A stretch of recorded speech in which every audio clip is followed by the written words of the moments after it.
What does a return to normal look like in restaurants and bars? That's what many businesses are trying to decide as the busy summer season approaches. Alexa Liacko takes us to a spot where the only way to get in is to prove you've been vaccinated.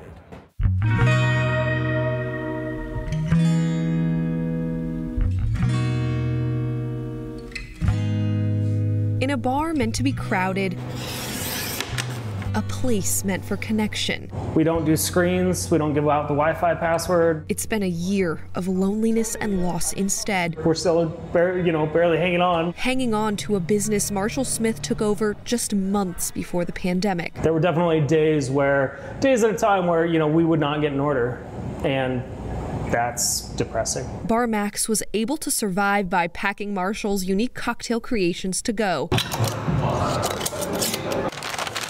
Still, he missed seeing people sitting here. It basically sucks the joy, or most of the joy out of bartending. But until recently, it just didn't feel safe. I have asthma, I have underlying health conditions, so I definitely didn't want to get sick, and even more than me, I have older parents, I have a brother who I care for. He almost gave up, but a few weeks ago, he felt hopeful for the first time in a while. It was the first day that every adult could have access to the vaccine. After having months of nobody come inside Bar Max to enjoy a cocktail, Marshall had an idea to get people in the bar.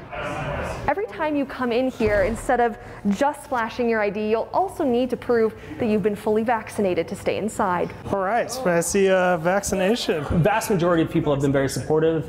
They want to show proof. They're excited about it. They're happy to be in a space where they can actually relax. And now Bar Max today looks like it did before COVID-19. You can come in, sit inside, and be without a mask. And I thought, well, that sounds wonderfully normal. I would love to experience that again.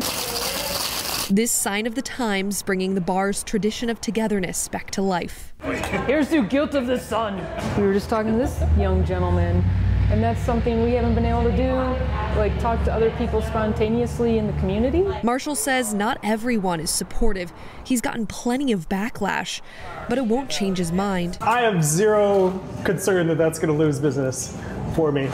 And I am absolutely keeping people out. I'm keeping people out who are potentially a threat to the health and safety of me, my employees, and my customers. He hopes in the months to come, more places will embrace a vaccine passport of some kind. Anything I can do and anybody else can do to encourage us to get vaccine rates to herd immunity levels, we should be doing that. And at this bar, the sight of people smiling and the laughter floating through the air proves, with some new rules, life can go on after a year apart. If you're awkward from being locked down for a year, that's fine. We don't have any judgment for that here. That's you can come practice here. For The Race, I'm Alexa Liacko. We'll see what happens.